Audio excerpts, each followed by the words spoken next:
So, but when you're want to be in a committed relationship or want to be in a marriage, you have to be selfless and serve the person you're with. And that is really so important. The other pillar is the next pillar is communication and Splice Originals. Hello, beautiful people. Welcome once again to the Nana Yayabwa podcast. Today, I am honored to welcome Jabari Stewart and Debra Stewart, their husband and wife team behind Keeping It Lit Media and creators of the Keeping It Lit signature framework for marriage transformation, like the We Are Marriage Culture movement.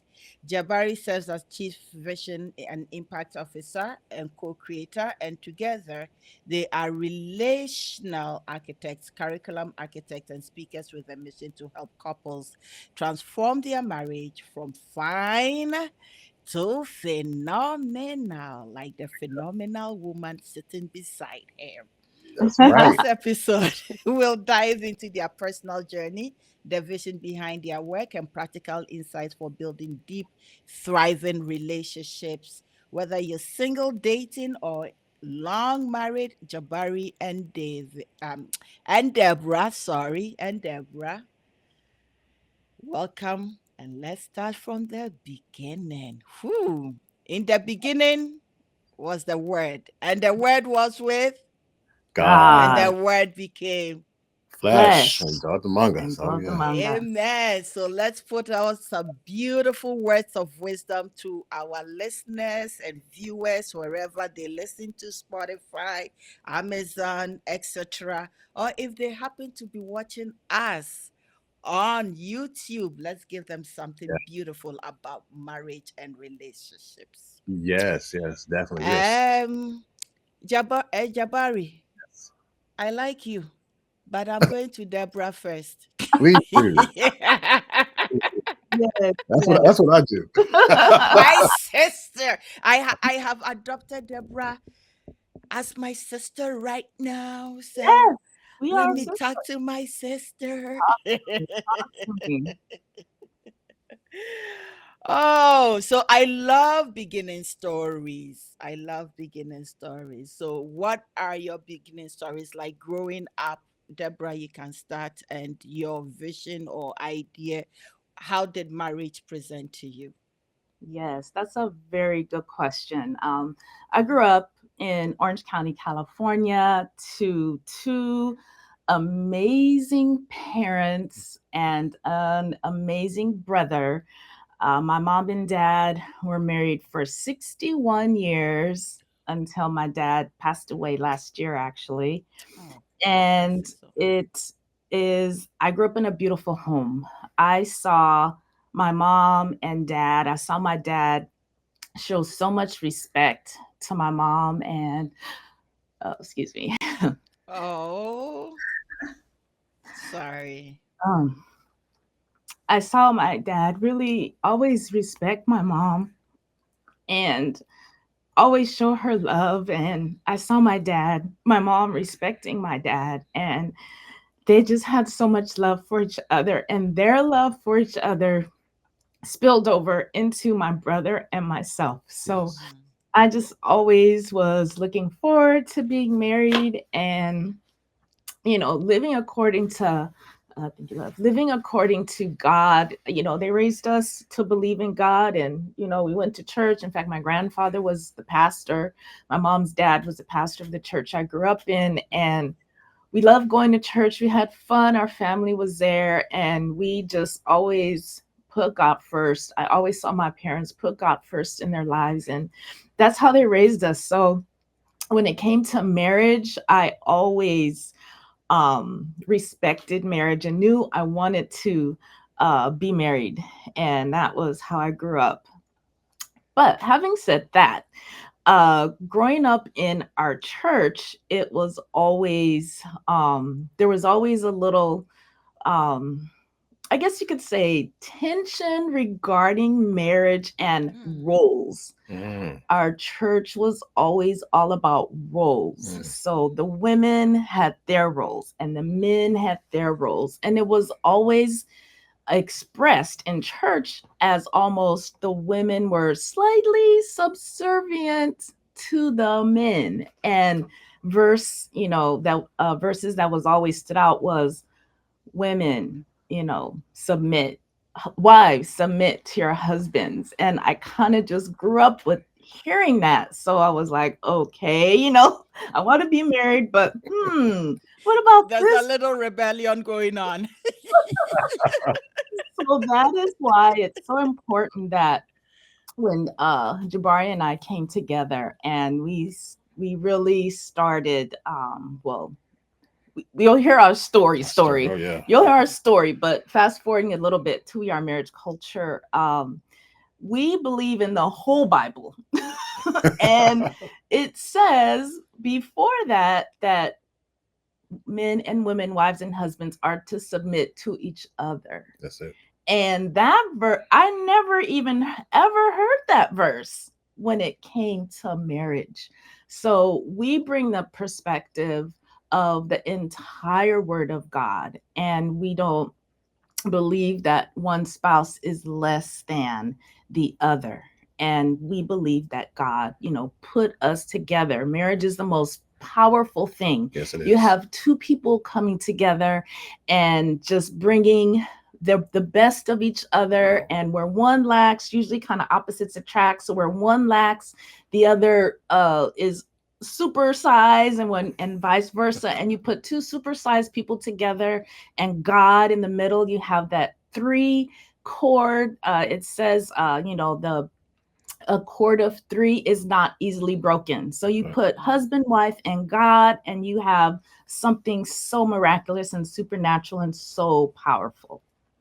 Well, Deborah, I I love it. will say that you're lucky to have Jabari beside you on your side, but not Yes. many people have that got that luck in this day and age, Yeah. most especially in marriage. But we will delve into the there's a reason why I'm smiling with all this. There's a Jabari, what's your take? My take, just to Yeah, kind of your beginning story, because she saw marriage, how it's expressed and everything, and that's what where she learned this from. definitely. So our stories are really interesting because she's from Orange County, California. I know we have an international audience listening, but Orange County is not a predominantly. It's in fact the city when she was growing up there was predominantly white, probably like 90% white. So Yes.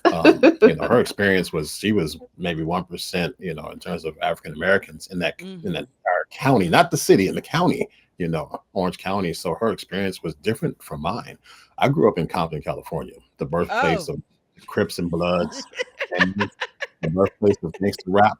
I was able to just I have some stories. I went to school with, you guys might know DJ Quick. I went to school with DJ Quick, second to none, and those guys. I grew up at a time where before crack cocaine came in, when gangbangers Mhm. fight with fists, maybe some knives or something, but then it came down to guns and innocent Yes. people started Yeah. getting killed. I grew up in an environment, although I was raised where my mom and dad were married, loved each other, but out on those streets, it was about survival. You were either predator or prey. Mm. So that's where my upbringing comes from. That's where my personality comes from.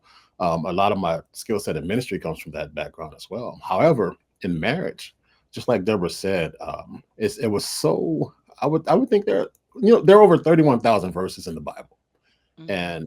and only about 13 of those verses are taught on marriage. And when we talk about those 13 verses, most of them, like Deborah said, they come from Ephesians 5. Mhm. And and the the teaching never starts with, you know, submit to God, submit to each other. It always starts with, we're going to talk about marriage. Okay, wives, submit to husbands. husbands. And Nana, this is what happens. This is what happened. Nana, it's always it goes from wives submit to your husbands. Then it says, then it starts talking about the husband is the head of the house, Right. and the Bible doesn't say that. The Bible says the husband is the head of woman, not the house. I'm like, where did that come from? Right. The head of house? What? This is not like in America. We have like head of households for your taxes. That's not biblical. There's no such thing as head of house. What does Right. that mean in the Bible? This is God's house, period. So there's a holistic view that we bring to biblical marriage, where we take the entire Word of God, verses that you may not have ever thought could be applied to marriage, That's right. but they do. That's right. So I always wanted to be married. Give me one verse, then we go to I always wanted to get married. I'm curious. I haven't touched the Bible in decades, so I'm Sure, curious about that part. sure. We'll start with the first pillar of our signature framework for marriage transformation, Mm-hmm. where Jesus said, "Without me, you can do nothing." What does that mean for marriage? Nana, how can I be the spouse, the husband that God called me to be to Deborah without the supernatural power of Christ Jesus working through me? It's impossible. Without Jesus, I can do nothing. I can't be that husband. So, what does that mean? What does that look like? That means I have to be spiritually connected with God in order to be spiritually connected and relationally connected to my wife. How can I allow God to love Deborah through me if I'm not connected to Him? Bottom line.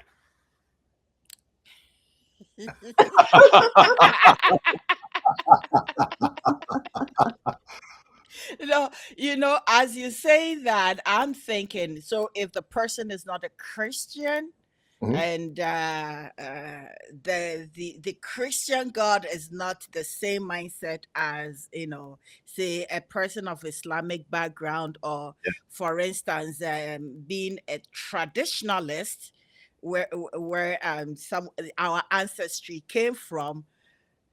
How do you break this down to them without the Jesus factor? Because not everybody believes in that, but the constitution of marriage cuts across cultures and It, religions. it does. It's interesting you say that. Now, I came across a young lady, and she was interested in what we were doing, Deborah and I, Hmm. and she says, "Well, I'm not a believer. I'm not a Christian." So I asked her. I said, "Well, do you want to be seen, loved, and genuinely understood by your husband?" She said yes. So who doesn't want that? Who does not want that? So I said, hey, take a look at what we have. Mm-hmm. And if these Bible verses, the scriptures, if they go through you rather than to you, that's fine. That's the journey you have Hmm. to take. That's the decision you have to take. But what we can say from our experience, Mm-hmm. from the testimony of others, what we have works 100% of Hmm. the time, and it works instantly Right. with no time. So we don't try to explain what we believe, because the Hmm. transformation, the testimonies, what we lived and what others have experienced through our message, through our ministry, is proof that it works. Now, if you're saying, well, I'm not down with Jesus, I don't want to roll with Jesus, that's fine with me. That's something that's between you and your religious beliefs. I would hope that you would. Who wouldn't want to be a part of something where your marriage and your relationship can be transformed from Hmm. your age 18 through all the way into your legacy years of marriage? It works, but that may not be for everybody. Everybody has a Hmm. choice, and God bless them for having a choice. But this is our choice, so we don't try to explain it away. What we do is we say, hey, I, this worked for us, Right. and if you want to use what I was gearing towards are the sort of core values that comes out of these that yeah. are applicable across the board. you know Things that are applicable across the board, I wouldn't say they are, because Hmm. our first pillar is spiritual connection. Right. Spiritual Without Jesus, you can't connection. do it. So if you don't So, have Jesus, all this other stuff works temporarily. It's just a temporary patch, just like putting a band-aid on a well or giving a well a tic tac for bad breath. Eventually, it's not going to work. That's our belief. I mhm. can't. I know personally in today's culture, on today's what's going on in today's screens. How can I ever be the faithful spouse that God called me to be without His supernatural power working in me? Mhm. It's not like when I get married, I'm okay. My attraction to other women just stop. Mhm. It just stops. Or her attraction to other men might just, it doesn't happen that way. That's not real. So Mhm. what is the underlying factor in there? That's the spiritual connection, the connection to Jesus for Mhm. us. Mhm. Mhm. Okay, excellent, beautiful, beautiful. So we were talking about Compton and how you guys met. Ho, ho, ho. I didn't get that story. We jumped ahead. Yes, Okay. yes, yes. So like I said, I grew up in Compton, California. So I have some rough stuff in me. I have some rough edges. Hey, he got sweet.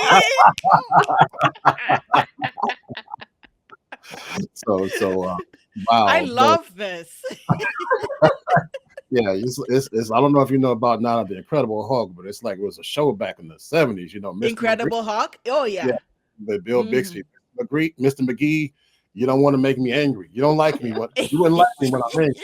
You know. So how we met? We actually met our freshman year in college during spring semester. Mhm. Oh, okay. Now there are two versions to this story. Mine is the truthful one.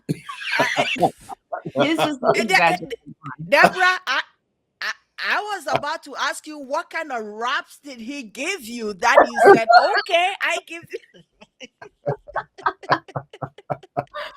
Right, right. I'm Yeah. listening. Oh, This is okay. fun. Since you asked, Yeah, actually, yeah. I'll tell you. Okay. Yeah, you tell your story, your story, right? And So I'll we tell the truth afterwards. it worked. Okay.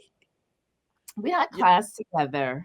It was actually a Black History class, the study of gospel music, Yeah, like the history of the history of gospel music or Black something like music, the something like history that. of Black or gospel Yeah, something music. like that. And Mm-hmm. um, I like I said, grew up in church and sang in the choir and looking at Black history classes like, oh, I want to take this class. So we took it and the professor would have us get in groups. And so I had a couple of friends that I would always sit with. But somehow this guy, This guy. he made it into our group a few times when we had our Incredible Hawk. yeah, yes. He kind of just slid his way. He always, I'll tell you this, he always had a very cool, calm demeanor. Just Mm-hmm. even today, in the face, I'll be the one to be a little more like, what's going on? And da, da, da. He is as cool as a cucumber. So he was always just real cool and calm. So he, have to get in our group. And Happened. This happened. we'd have our discussions. And so, that would happen a few times here and there.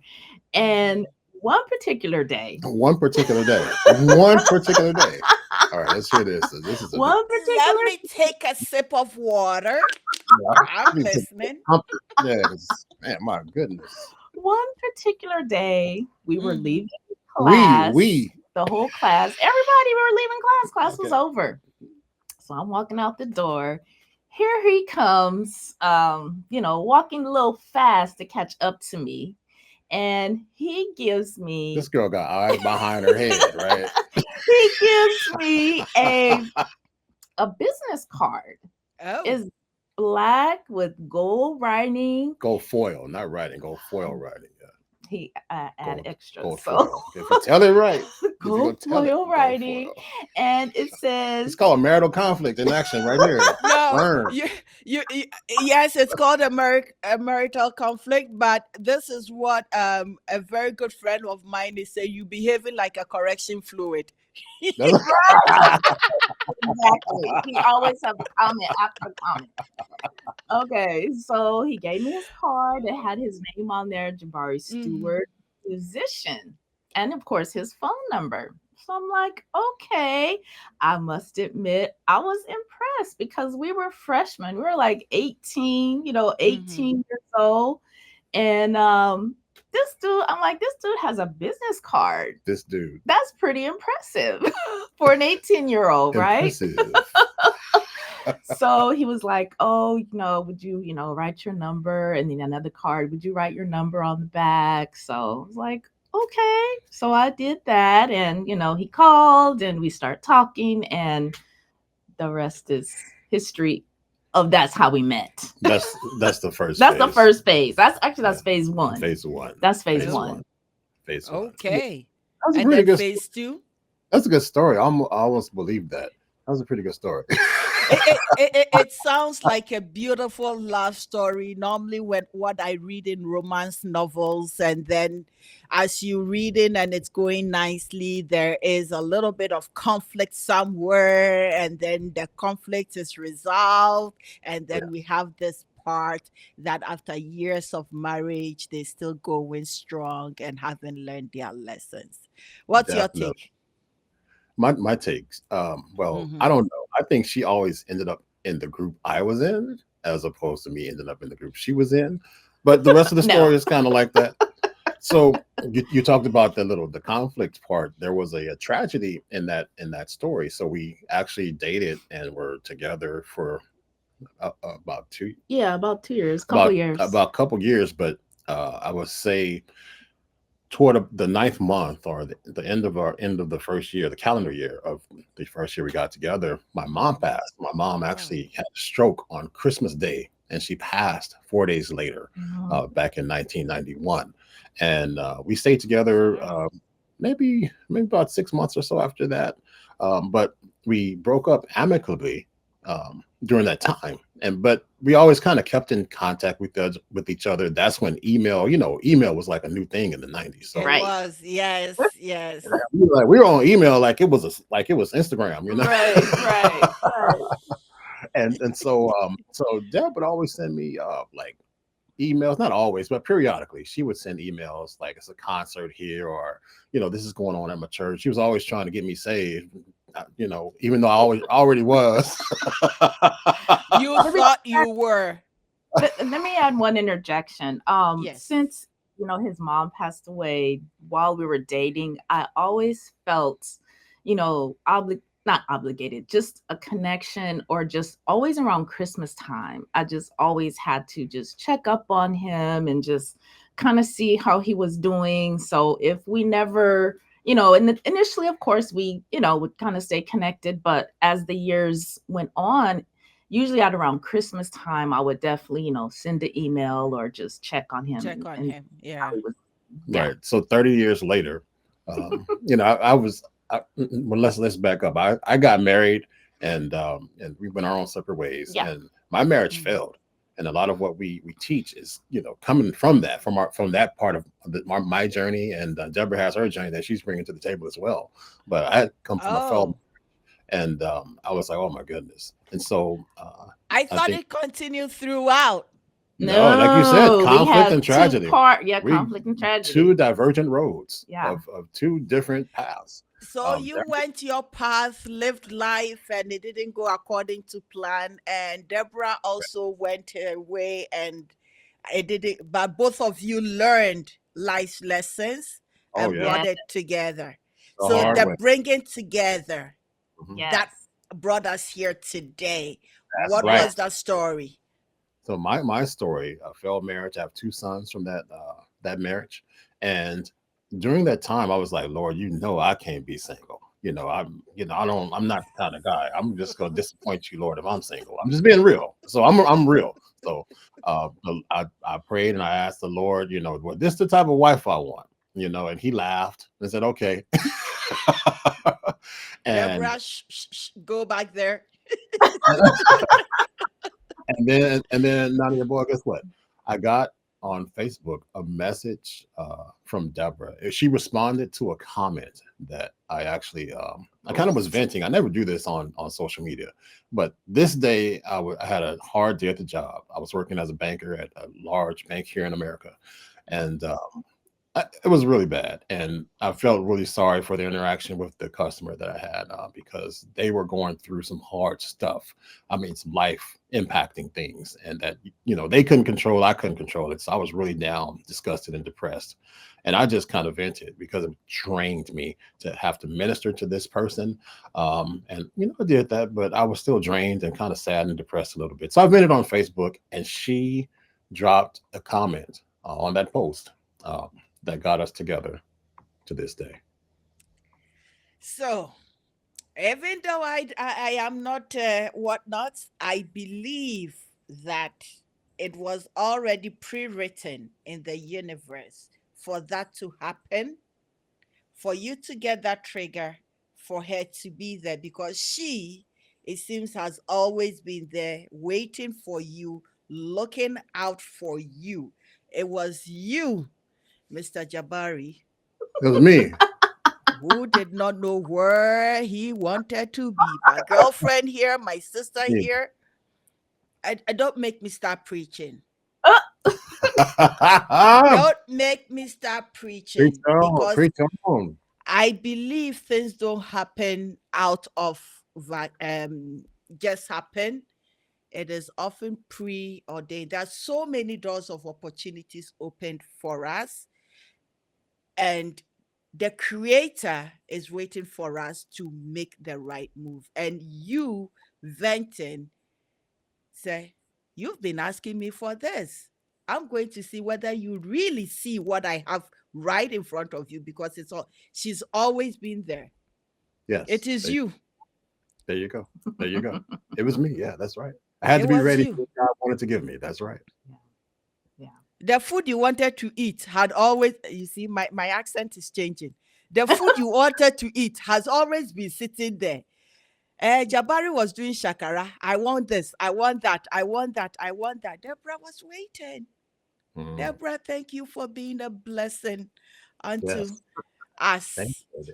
Thank you. I didn't know that though. Everything that She you sure didn't. said, I She didn't sure know didn't. that, and I didn't think that She didn't think that. because I was on my own path Mhm. of searching, Mm. of still always seeking that man of God that God wanted me to be with, and just led a path of singleness, trying to live right and do what God wanted me to do, to the point where I was even so frustrated with, I'll say, the church and the Christian men in the church. Oh, that's Yeah. a different topic. And Yeah. even the Christian women in the church, that's a different topic, but we're not Right. going to go there. Ooh. I went away and I had sought a person who specifically was not a Christian. That was my intention, who was not in part of the church and had a whole different experience. And then I had to be brought back. But just seeking the one that I thought God wanted me to be with was a whole different path. So I wasn't thinking about him. But Right. like you said, The God, universe had brought us everything where we together. needed to Mhm. be. It's so interesting. It's so interesting in that. Here's the proof. It's like we connected after we start talking and connecting and interacting, and at that time I was playing keyboards at Saddleback, Los Angeles, Mhm. and she actually asked me. She said, "Hey, I want to come down and hear you play," because when we were dating, she would always come to my gigs and everything. She'd come hear me play at whatever church I was at, my gigs, if they were, wherever they're out. So it was like, okay, yeah, whatever. I'll let you know when I'm playing again. So I did, and I let her know it was actually, around right before Thanksgiving of whatever Mhm. year that Mhm. was. I say, hey, I'll be playing on this such time, and she was like, okay, yeah, we can do this, blah blah blah. And so I responded. I said, yeah, maybe afterwards we could go get something to eat. She said, No, no, she no. said, Don't don't be be expecting expecting much. much. I was like, what? I was not trying to date him. I was like, I just said, hey, we haven't seen each other in 30 years, and everybody, if you go to any event that's about an hour or longer, what are you going to do afterwards? You're going to go eat. So especially here in America, at church, you go eat after church. That's what you do. So so I was like, hey, we can go get something to eat, and she's like, no, don't be expecting too much. I'm like, wait a minute, what's going on? So she was Where is resisting. your mind?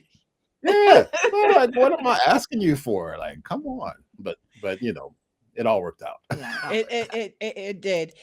Some of life lessons that I have learned is that many times when we're going through struggle or whatever that is going on, because we don't know what the future holds, you go through it, but when you reflect back, or introspectively, you realize that there are pieces of puzzles that were meant to fit Yes. together. And that is the most beautiful thing that I've seen. So, whatever challenges come to me these days, I say, okay, what's next? Mhm. Because Mhm. I know it's going to lead somewhere a year from now, 2 years from now, 5 years from now, but I don't know exactly where it's going to lead. But I'm ready for that journey. And Yeah. then I will reflect back and it's like, oh, wow, this is how far, we've come. Yes. We are marriage culture. Yes, we are. How did that start? That is interesting. That is a great question. This was a But before you answer, did I yeah. tell you guys make a beautiful couple? Well, I And think. you almost look like brother and sister in Christ. Thank you so. Oh, that means I look better now. I look better today. Thank Thank you you. so Thank you so much. much. Thank you. No, no, you both appreciate it.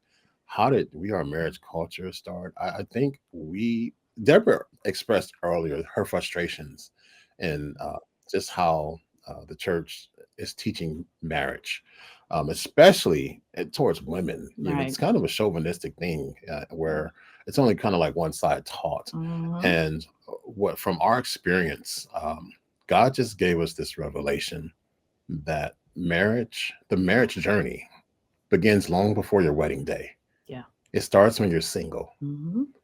That's when you prepare for marriage. When you're dating, that's when you begin exploring ways for that spiritual connection and healthy marriage culture habits. When you're in a committed relationship, that's when you kind of start practicing those habits of healthy marriage culture where you're saying, hey, do you qualify for some type of, the next step, that marriage step? Hmm. And of course, in marriage, that's where you're dedicated to intentional connection, building marriage culture for legacy. So how this came about, God just gave us a revelation like, hey, everything's been siloed. You have singles over here, singles, quote unquote, singles ministry. You have a like a couples ministry, you have this premarital ministry, then you have this marriage ministry. And typically in those silos, there's a tier, there's a pecking order, and singles are looked down upon for Yes. whatever reason. Right. And it's like marriage is the highest achievement. So God said that's not what I have, because when Adam was created, guess what? He was not married. Adam was single. His marriage journey began once he was created. He had to spend time knowing God, spiritual connection. He had to spend time understanding who he is in the overall midst of his purpose with his creator, what his job was, how to do that job well, understand what's working around him and how that can work to glorify his creator. And then after he understood who he was, then he was presented with Eve. So he had a journey, and that same journey hasn't changed. It's been Right. kind of perverted, and we call that journey marriage culture, where you start when you're single. You have to know God and get connected with Him, and then get connected with the people around you Right. intentionally, not superficially, but intentionally. Now that won't be everybody, but you have in your singleness, you have some key people that are in your sphere of influence that you need to connect with. First of all, your family and your close friends. You want to continue in that, babe? No, go Oh, yeah. So ahead. so the marriage culture journey is something that God gave us as a revelation to speak to every stage of the marriage journey, where we celebrate singleness, we celebrate couples who are dating, say, hey, you may not be right for me. We celebrate couples who are committed, and we definitely celebrate couples who choose to be married. Thank you. Because sometimes these days, when we talk about marriage, there are so many wounded individuals, getting together with other wounded individuals. So, Mhm. in your view, to have a good marriage culture as a single person, if you know you've had some trauma, or you've been in a relationship before and it's not going very well, but you want to get into the say the sanctity of marriage with the two of you, either male or female or otherwise, how do we call it, what is the best advice you could share? Well, that's when we have our signature framework for marriage transformation that is also a relational plan, Mhm. because we make plans. We make dinner plans, we make workout plans, we have plans for our schedule, Wedding our plans. wedding plans. We are, when we want to plan something, we want something to be successful, we create a plan for it, Right. right? Right. Mhm. So we believe in creating a relational plan. Mm. And that relational plan is made up of four foundational pillars, Mhm. which Jabari mentioned the first one already, which is spiritual connection. The Mhm. second one is selflessness and service. And what this is learning how to serve one another or the people around you with what we say with Christ like humility. Yes. And so this is a world where people are all about me, Yeah. right? Yes. So, but when you're want to be in a committed relationship or want to be in a marriage, you have to be selfless and serve the person you're with. And that is really so important. The other pillar is the next pillar is communication and love. Yes. Now, what is that? That is building communication that fosters love, trust, and understanding. Yeah. And it's really communicating, like I said, with love, listening, and listening with love, listening to understand instead of listening to respond. So Yes. people think they're listening, but they're just waiting to Waiting to say something. say something. But listening to respond. And when you speak to the person you're speak to them with love and Yes. watch even your tone of how you say something. Yes. The other pillar is forgiveness and grace. And what that is cultivating the ability to forgive and offer grace in every circumstance, Yes. Yes. because we believe that it if Christ forgave us, then we can forgive the people around us, the Right. people around us. So, Right. And the beautiful part about that is that if you're single and you're listening to this framework, this relational plan, don't think of it as like, hey, I have to go find a romantic interest to practice these right, things. do not. No, you start practicing those things first with you and God, then with you and those people around you, your Right, family, your right. friends. You can still communicate in love. Have kind words bring life. Use kind words. Listen to understand. Begin to find ways to think of the other person better than yourself. And of course, in any type of relationship, there's going to be some conflict. There's going to be some hurt. Practice forgiveness and grace. Yes. Give them some slack. And allow them to fail. Allow them to be human because you're human Yes. too. So these are this relational plan works throughout your singleness, through your relationships. It works throughout your dating and throughout your marriage as well. Right. It's a beautiful idea, but I am smiling because sometimes it doesn't go according to as how do you call it? You guys are saying it. And I'll give you an example. That's my personal relationship.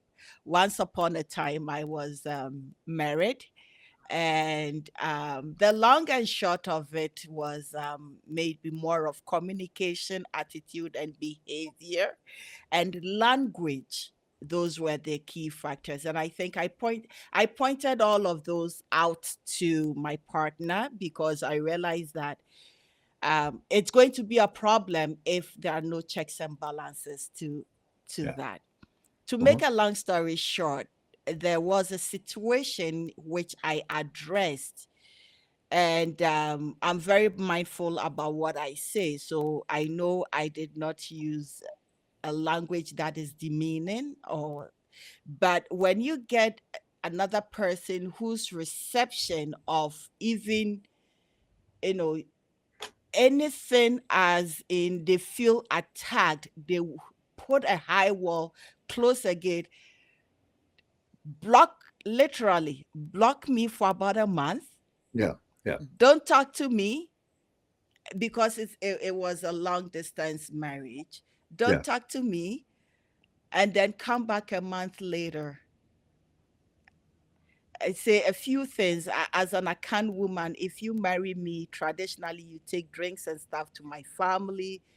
You have a list that you have to, get and bring to my family, all those things. You've paid my bride price. So when you ask me, where should I take your things? What are you telling me? And then you come back after a month, blocking me and telling me it was a joke. So that's why I am smiling, because I believe that all these things that you're talking about as a marriage culture, I had implemented those, but that other person needed therapy.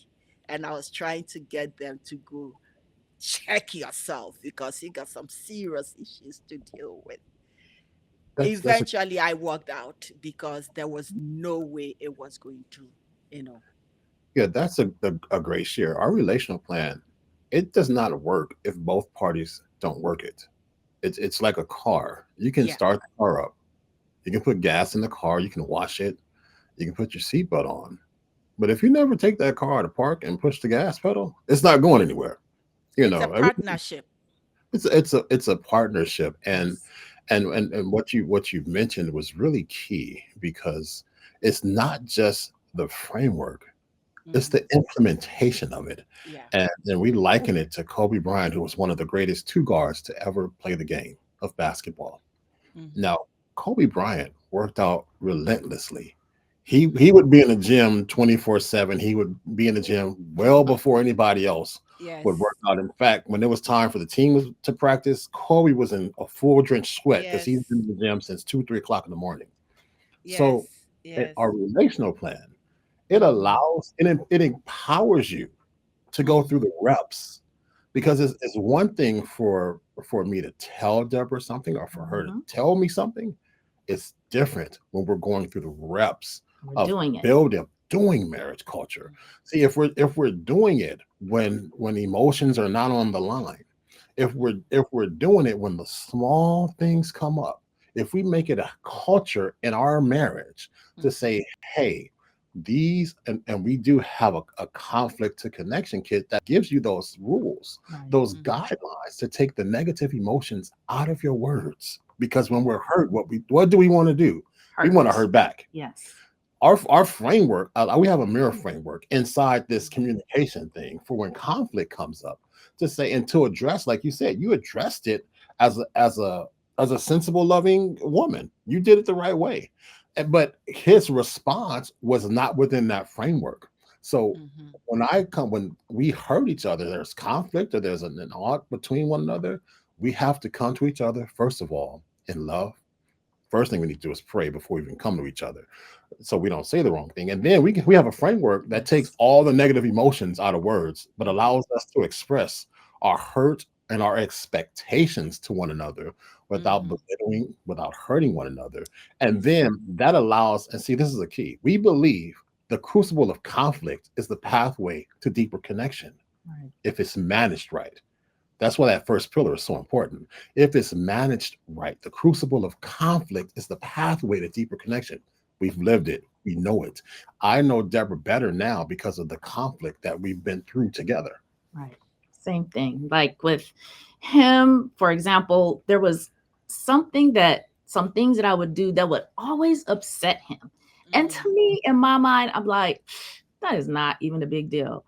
I, and then I would keep doing it, and he would keep getting so upset. And I kept thinking, I don't know, why is he so upset? So one time, I said something, he got upset, I'm upset. So finally, I said, I know it was God. I was like, you know what? Let me ask him. Let me ask him. Let me find out. Hey, why does this upset you? Why does What's your this upset trigger? you so much? And Hmm. when he told me why, oh my goodness. I was like floored because it was from something, an experience that he had that I was just, I could never even imagine. I couldn't even put myself in that situation. So I learned in that conflict, instead of just staying mad and being and thinking only about myself, thinking, well, I'm not doing anything wrong. I don't know why he thinks it's wrong or why. I went to him and found out, why does this upset you? Now I learned so much more about him, and now that I know why, now guess what? I don't do Yeah.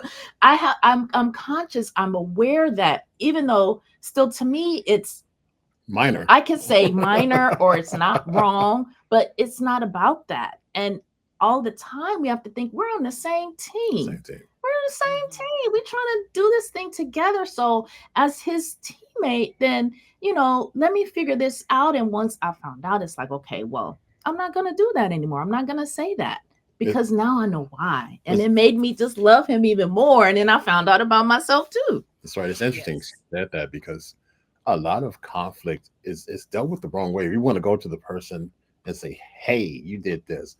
The first thing we should say, "Why is this so important to you? Yes. Why? Why?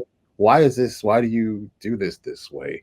Without being, condemning or judgmental about it. Say, Blaming. Condescending. "Why is Yeah. why are you doing it this way? Mhm. Why is this? Why do you want this to happen? Why is this so important to you?" Right. And Mhm. most of the time, they're going to say, "Well, this is how it always used to was. When I like to do it the way it used to was, or this is how I was raised, or this is what works for me, and you're supposed to think like me." And then that's guess what? That's connection. You guys just Connection. connected. You Yeah. guys just connected through that conflict. That was conflict addressed in a very different way than saying, Yeah. "Hey, you hurt me." Say, "Well, why are you doing this? Why is it so important to you?" And that is the key to building a healthy Mhm. marriage culture. Thank you for answering my next question. There it is. Yeah. Because I was going to ask you that if couples are listening and they feel stuck or disconnected, what is the very first action step you'd recommend? Ooh. You already answered it. Oh, ooh. You said, what if they're stuck? And you said in Yes, or disconnect. disconnected. Yeah. Yeah, if More. yeah, if couples are disconnected, there's a reason for that. For Right. our story, it was busyness. Yeah. You Mm. have to understand where you are before Right. you can get to your desired outcome. And if couples are disconnected, okay, yeah, it sucks. We're not close right now. We don't talk as much. I hate your guts. You hate my guts. Okay, well, why is that? Let's ask why is that. But don't ask your spouse. Ask yourself. Right. Don't ask your significant other. Ask yourself because I'm as much responsible for the disconnect in our marriage as Deborah is. And in our story, we went through a season of life where our youngest son wanted to play college basketball, Mm. and we were so gung ho about making this happen. And I was just doing everything I could to get him to that next level to play college basketball that Mhm. I neglected my marriage. I really neglected my wife, and my Mhm. whole focus was basketball. Right. 24/7, 7 days a week, workouts, early morning workouts, going to work, practices, games, out of state college visits. Our whole life for 4 years revolved around basketball. The busyness. You forgot that there's another game you have to play. Talk to me. Okay, continue. I mean, I forgot. I'm trying to recap this story.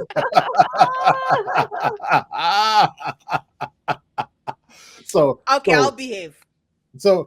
understand, we weren't arguing, we weren't fighting, we weren't Mhm. fussing. Our love life was off the chain, but we were too busy to connect on the deeper things, Yeah. Mhm. because physical connection is one thing, but to have that emotional, that spiritual connection, Yes.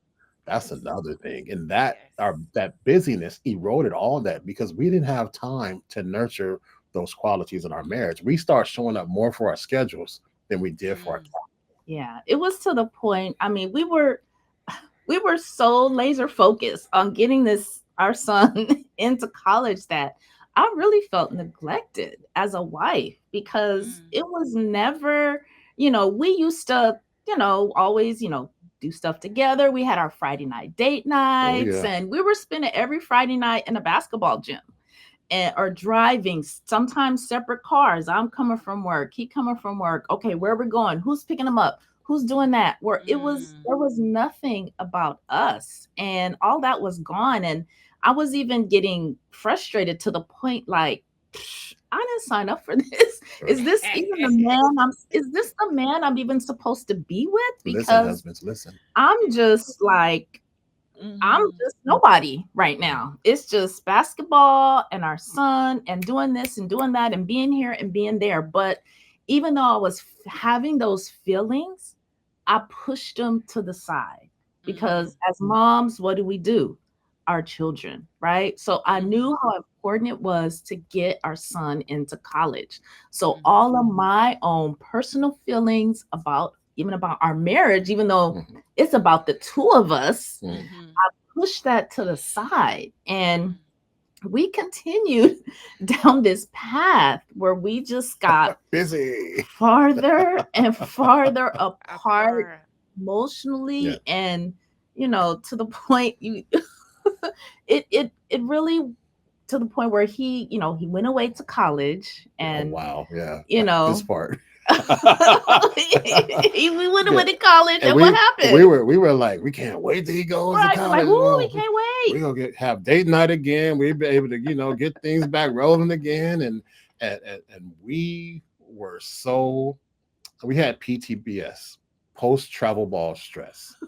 Once he went away to college, once 4 years of yeah, this. once he went away to college, Mhm.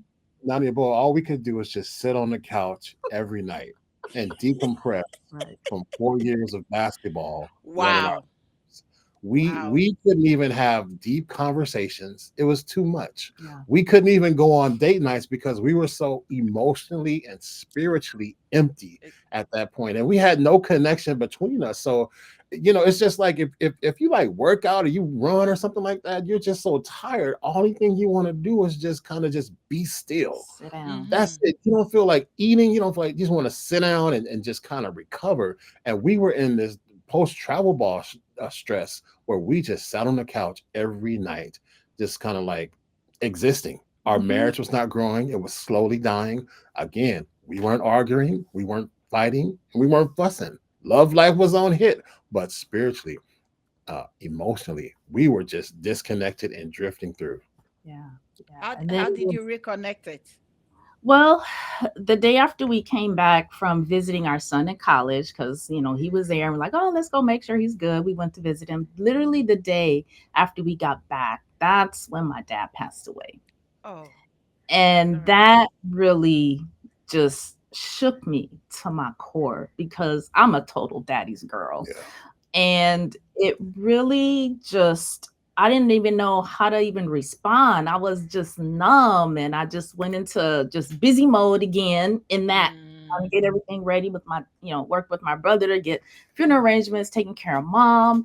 And at that point, the last thing on my mind was the health of my marriage. I right. really wasn't even thinking about that or even caring about that at that point. And Jabari, he really he did the best he could to try to be there for me, but I didn't even know what type of support I even needed at that time. Right, right. And it was the passing of Deborah's dad. It was a wake up call that shattered the illusion of Mhm. comfort we've been clinging to, thinking everything was fine. Yeah. Because of our schedules being so busy, we weren't in church, we weren't doing anything to stay connected or go together Right. spiritually. So when Dad passed, it was like, hey, we got to get back on track with God. So we sat down and we were like, we had to make a deliberate decision, not a choice. See, a choice is like A or B. You can do it out the other, or if you this works or doesn't work, Mhm. you go back to the other choice. We had to make a deliberate decision. We had to choose a direct path, and hey, we're going to do this and stay committed to it. And that Mhm. decision was to get reconnected with God. Yeah. Mhm. And once that happened, to find a church home, to begin serving in a church together, that birthed Keeping It Lit Media. Yeah. And now, Mm. because of that decision, our message has been shared in 16 nations across 6 continents. And we coming after you, Antarctica. We ain't in Antarctica. Sometimes it's colder in New York than in Toronto. Thank you. Or New Yeah. York has more snow than Toronto. I Oh, yeah. understand. So where do you see Keep It Lit Media going? But first, let's come to the birthing of Keep It Lit Media. Mhm. Yeah. When we went through what we went through and Mm-hmm. saw how the busyness of life literally, I mean, it had it kept going how it was going, it literally would have ended our marriage. I mean, it would have, because we just would have kept being separate and not connecting and just, you know. Mm-hmm. So when God gave us this revelation of how we reconnected with him, and then he showed us, that's when he gave us our signature framework for marriage transformation through what happened to us. And when he gave us this, we're like, we have to share this with the world, Yeah. because there are so many couples that are struggling, and they're in this state of disconnect. And first Mm-hmm. of all, they don't even know they're in You it. don't Like, know we it. kind Yeah. of didn't even know. You We don't know just it. Yeah. knew things weren't the same, Hmm. and we were busy, then we weren't, but we didn't have that, same connection that we did Yeah. before. So God gave us this framework that said, hey, this is how you get reconnected. First is you connect with me, and Yeah. then I'm going to show you how to connect with each other by doing Mm-hmm. these four principles. That's right. That's it Yeah, in a nutshell. Yeah. that's it. And now that it started off as we wanted to do a YouTube channel. We, Right. we weren't we weren't like we about to tell this to the world. We just gonna have a little YouTube channel and do little videos telling our story Right. and God was like, no, that's not what we're doing. Yes. Yeah. So we spent I think the first like 4 to 6 months just receiving this framework and how to Right. articulate it Right. to Right. couples and to people so that they can understand and be given a clear path forward Right. Mm-hmm. to step out of the busyness and step into intentional connection time with each other. Right. Because in today's church, every church is talking about small groups, affinity groups, and that's Mm-hmm. great. But our marriage and your marriage, or your relationship, is not going to be successful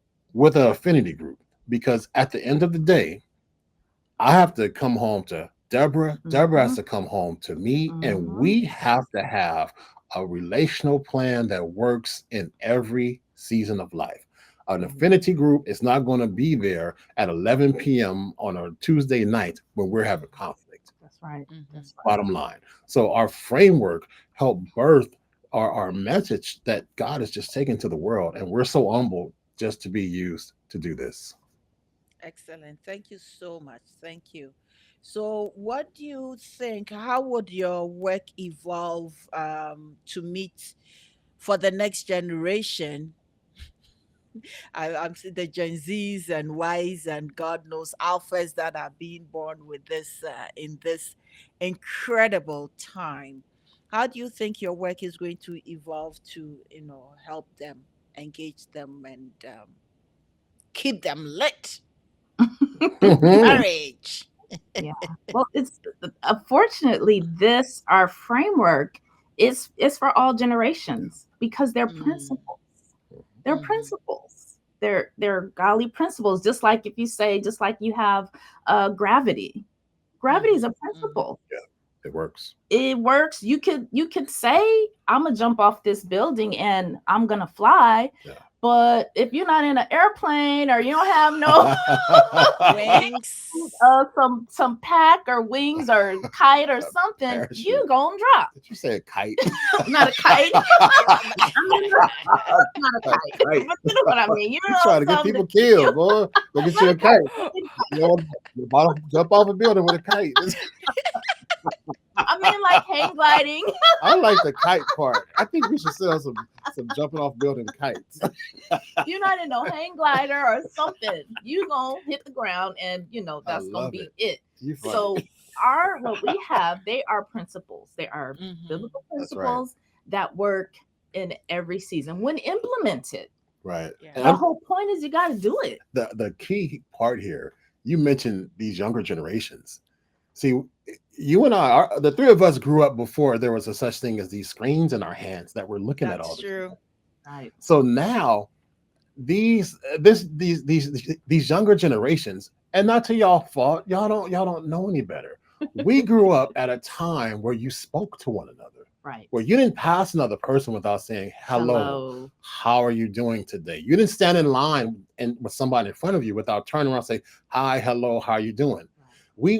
We were intentionally, and this is where we're going back to. Right. We practice intentional connection with the people around us.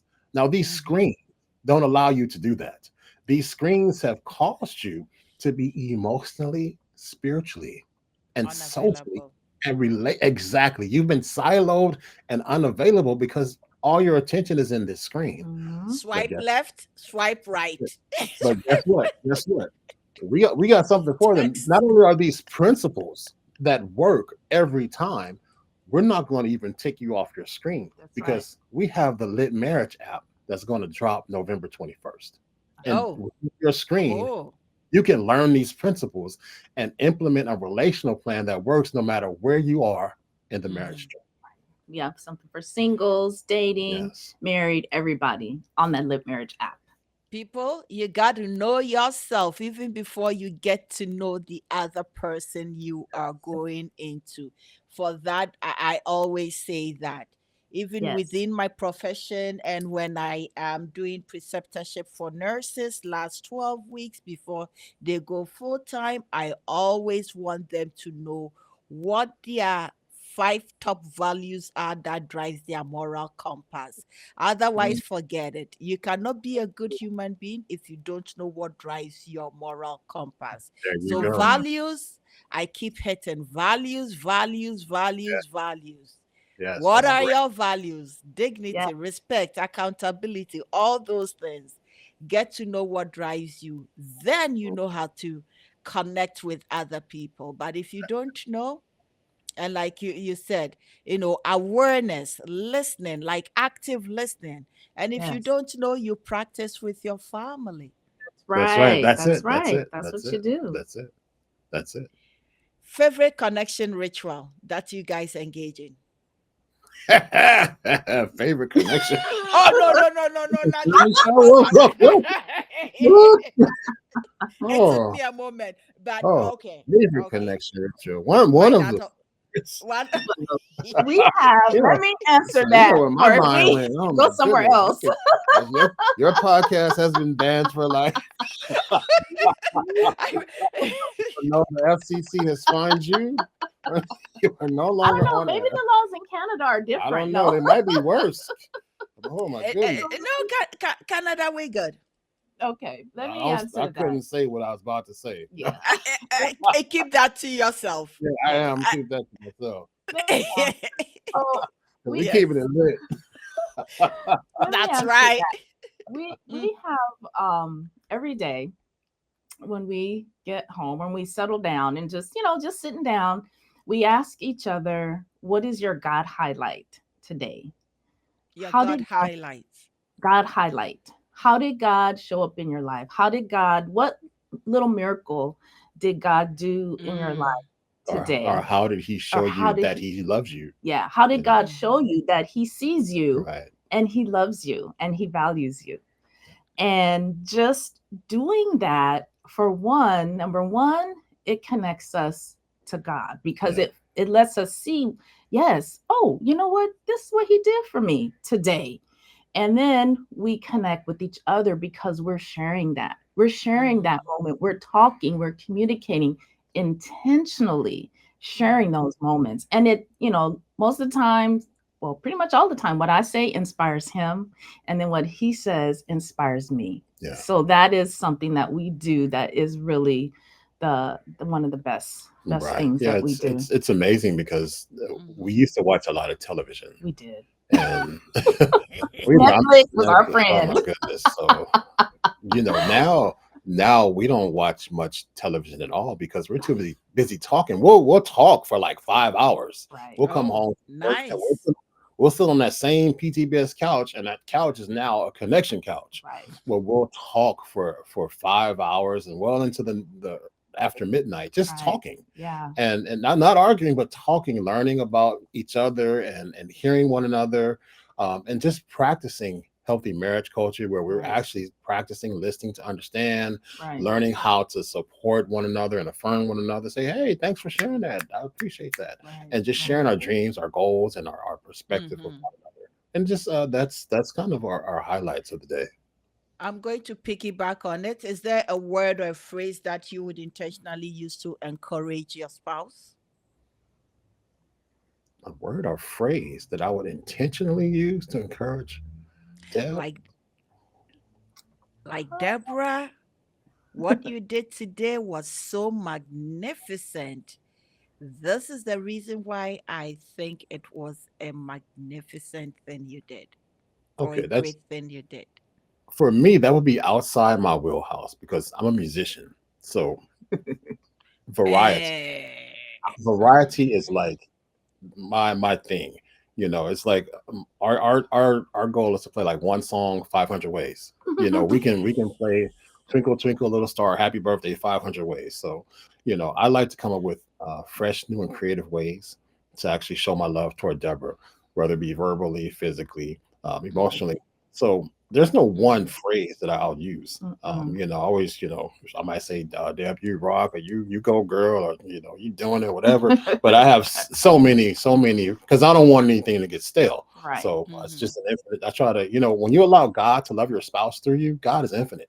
So I believe that God's going to give me an infinite number of ideas, an infinite number of ways for Him to allow His love to flow through me to Deb, even verbally. Yeah. Same thing. There's no one phrase. It's mhm. just whatever God gives me to tell him. And Yeah, a lot of Mhm. times he'll say, wow, right on that's what I time. needed to Yeah, hear. That's right on right on time. time. That's Yeah, his Yeah. phrase. yeah, That was right on time. yeah. And yeah, Okay. yeah. Nice, nice, nice, nice, nice. Do you guys have any boundaries? Yes, we do. And it's funny you ask that What question. does it look like? It's funny because I have so many boundaries as an African American male Mm. that Deborah didn't know anything about. Mm. Yes. Teach us, please. It's so many. It's like, you don't ever, as an African American male, you don't ever want to put yourself in a situation where a female can say, he did this to me. And guess what? Now I'm in handcuffs. I'm in prison. So Mm, there's a lot of boundaries that I have to protect me, which protects our relationship, that will not allow those things to happen. And a lot of social things, social cues, I'm mhm, kind of like very highly sensitive towards, that mhm, Deborah doesn't even have to worry about, but I have to worry about them. Not worry mm, about them, but I protect our marriage against them. And Mhm. I'll tell you one thing, and just to be transparent, here's something that some of you fellas can take home.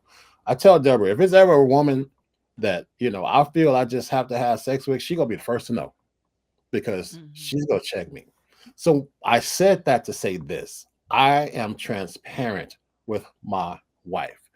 That's mhm, a boundary because if there's ever something that happens socially that kind of I think compromises my marriage, and I don't tell her, then I'm outside my bounds. Mhm. So I'll tell you a story.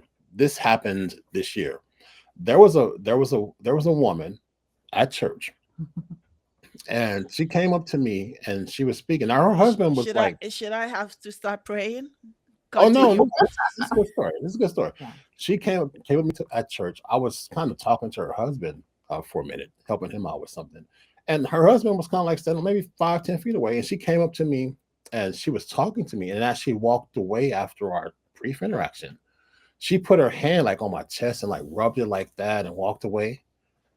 And in my mind, and Jesus. right, right, and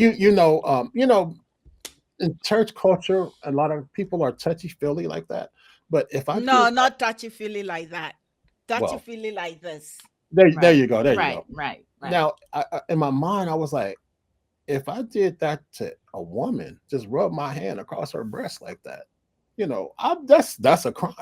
So I immediately came home and told my wife. I said, And "Oh, I'm you know what? You subconsciously read the intention behind it because it wasn't kosher. it wasn't culture." Right. No, and that's you say boundaries. That's right. That's the boundaries. That's that Mhm. So discernment she that crossed. She crossed the boundary. So to me, for being my boundaries, I can't hold that in, and I cannot tell that because Mm-hmm. you know I'm not about to tell her just right there. Hey, what are you doing? Call the cops. You just assaulted me. No, I'm going to go home to my wife, and I'm going to tell her exactly what happened. And now my wife knows I joked with her. I said, I'm telling you this, so you don't just happen to invite her over for dinner or because these are boundaries. Right. She might try something. So these are boundaries that we have. So I Mm-hmm. tell my wife that, guess what? That builds trust between us Right. Mm-hmm. because Because he didn't have to tell me that. right, He didn't even have to share that with me. He could have just kept that in, and who knows, maybe she would have kept doing, it's so many things that could have happened. But now my awareness is heightened regarding her. I right. don't have any ill feelings, or I'm not, and it probably was, she didn't, maybe didn't mean anything. Maybe she did. But now, because he shared that with me, now we're on the same Same page. page. Same We're page. on the same Same page. So And page. we're next time after church and you see her and she's coming, it's like, that's my husband. oh, she knows. Where's yours? Go She knows. touch him. Oh yeah. Leave mine. Yes. She knows. So And yeah. if you need a sister, call me up. There you go. There you go. But that's Yeah. called communication and love, Right. open and honest communication, practicing that. So that's boundaries and that pillar working, Yes. all at the same time. Yeah. So what's a marriage myth you both would love to bust? The marriage myth. Ooh, I love this. I love this question. Marriage myth. You want me to go? You go first. You go first. A marriage myth Myth. that it's 50-50. That's right. Oh. Marriage is 50-50. That's a myth. Marriage, here's the reality. The marriage is 100-100. And the truth about it, sometimes it's 99-1. Right. Sometimes it's 60-40. Sometimes it's 70-30. Marriage is never 50-50. I don't bring half of myself to the marriage. I try to bring my whole self to the marriage. Mm-hmm. And there are times when one of us can't be that, whether it be sickness, illness, unemployment, whatever, or emotionally we just not there, we having a bad day, where we have to pick up the slack, Right. or the other Mm-hmm. spouse is dropped off. Just recently, I had to just support my wife. She had gone through something emotionally, and I had to just step out of my comfort zone and I had to do Mm-hmm. something for my wife just to make sure that she was okay. I had to step out of my comfort zone because it's she wasn't able to even think of doing this for herself when I knew she needed it. And Mhm. I just made sure she came home and she's like, "Oh wow." I said, "Yeah, it's done." Yeah. Yeah. Thank you. What's your Thank myth? you. What is my myth? Oh my You've been goodness. through a lot of myths. Huh? You've been through a lot of myths. Oh, I don't know. I guess. Let me see. Um, What Well, about the myth that say the how do we call it, the man should bear the responsibility well, also here, of the home? Mm-hmm. yeah. Here's a myth. Here's a myth that the the roles. I guess that's Yes. mm, just the biggest myth. mhm, The Yes. role. The Mm-hmm. roles where the woman is supposed to, come home, cook all the meals and clean the house, and then the man just works and comes home and sits down and does nothing. mhm, That is a myth. yeah, And it does kind of go along with what Jabari said as well, is that marriage is comprised of two people, and two Mm-hmm. people that love each other, and both parties contribute to the marriage. And like Mm-hmm. he said, he can cook. Thank God I'm blessed with a husband that can cook, like really cook. So I don't feel like I have to come home and cook every night and cook all the meals and do this and do all the cleaning, and he washes his own clothes, even our kids wash their own clothes. So it's like all those things that, as an adult, they can be Mm-hmm. responsible for it. And we do it together because we Mm-hmm. both have, we both work, we both have our lives, and we want to make our marriage work together. So we don't yeah, buy into those roles. And it's all about being together and doing it Yeah, together, being on the same team. here it is on a bumper sticker. Roles are temporary, but the Mhm. purpose of marriage is eternal. Right. Mm, mm, mm, mm. And I can tell you that sometimes I've seen when I used to work in long term care, couples married for the longest time, when, say, one spouse passes, within a few hours, the other spouse also just Yeah. follows. So it's Yeah, like that spiritual connection. That's that's it. it. That's That's it. There it. Yes. you go. That's it. Yeah. There you go. You've Oneness. seen it. Oneness. It's the oneness. The That's oneness. about Yes. Yes. being Yes. one. Literally becoming one. Yes. Yes. Deborah, Jabari, this has been a beautiful conversation. I, Yes. I I think three of us are troublemakers, but I will try not to be an extra troublemaker, Well, because Jabari will get me into trouble. Thank you guys so much for your transparency, your wisdom, your honesty, and your heart.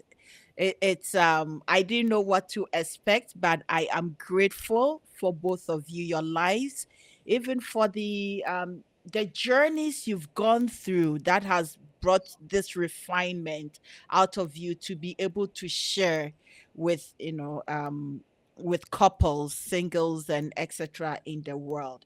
Yes. Because what I take from it is that you do it from a Christian perspective, but like Deborah said, fundamentally look at the principles and pull out of the Yes. principles and apply it to your life. So it Yes. yeah. doesn't matter which religious Mm, Right. background you coming from. mm. There are principles that are applicable as human beings who get into relationships with other human beings. So whatever your faith is or your religious branch is, you have a connection to a higher entity, the creator, whatever you call it. Tap into it. How do we connect to keep it media, keep it lit media? Yes. Go ahead. What's that? Go ahead. Oh, keep. How Oh, to, okay. I was saying, yes. how to connect to How keep do it we lit? connect with Where do we keeping it find you? awesome? So, if you want to connect with Keeping It Lit Media and be a part of what we're putting down, you can go to keepingitlitmedia.com. That's Yes. keeping it lit. That's keeping ing it lit media. Keepingitlitmedia.com. Mm, You can get connected with us there. You can actually learn more about what God has given us and find some yes. resources there as well. Hmm. You can also follow us. Definitely follow us on YouTube because we put out content to Hmm. actually add value to you and to your audience, to the relationships that you're in, and give you guys kind of like some heads up because we've gone through some stuff and we've learned some things, and we Right. just share Yes. on YouTube. It's free information, so go ahead and check us out on YouTube and definitely Instagram and Facebook as well, and LinkedIn. Well, I found you on LinkedIn. Yeah. Yes, It's yes. I say experience is the best teacher. And if experience teaches you and you can also teach somebody, I think that is why we go through experiences. So thank you so much to our listeners. I hope you are inspired, challenged, and encouraged to reimagine what connection, purpose, and relational depth could look like in your life. Until next time, keep your relationships lit. And if yeah, you And need help to keep it lit, keep it lit. connect with Keep It Lit Media and they Yes, will help yes, you. yes, Thank yes. you. Thank you for thank having us, you. Nana Thank you for boy. having Thank you. us, Nana. You're most welcome. Splice Original.